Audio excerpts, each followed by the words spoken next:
Série C do Campeonato Brasileiro em Mogi-mirim, tudo igual entre Mogi e Guarani. De um lado, Mogi-mirim invicto em casa. Do outro, Guarani, que ainda não sabe o que é derrota no campeonato. Um duelo com os ânimos exaltados. Logo no início da partida, a torcida assistiu a uma sequência de faltas e o clima esquentou entre os jogadores.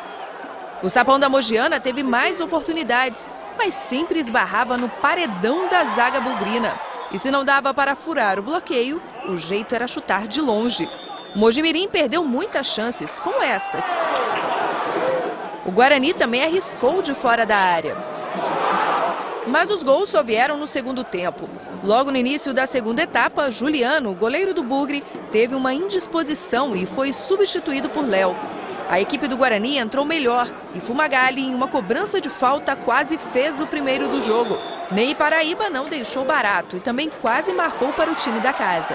O Sapão teve as melhores chances, mas foi Lionel, do Guarani, que abriu o marcador. Para a alegria do torcedor de Campinas, 1-0.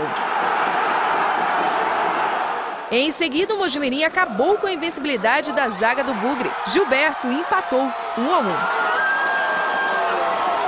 O Sapão ainda tentou ampliar, mas o jogo terminou no empate mesmo, 1-1. Com o resultado, a zaga do Bugre deixou de ser invicta, mas o time continua sem derrotas no campeonato. Já o Mogi-mirim ainda não perdeu em casa. O campeonato, principalmente o grupo B, o grupo A também está embolado. Ele só vai ser resolvido na última rodada. Então o importante nessa reta agora é não perder. Se conseguir somar ponto fora de casa, melhor ainda, mas não perder os jogos. É claro que a gente não gostaria de ter sofrido gol, independente de recorde ou não. A gente gostaria de ter saído com os 3 pontos daqui.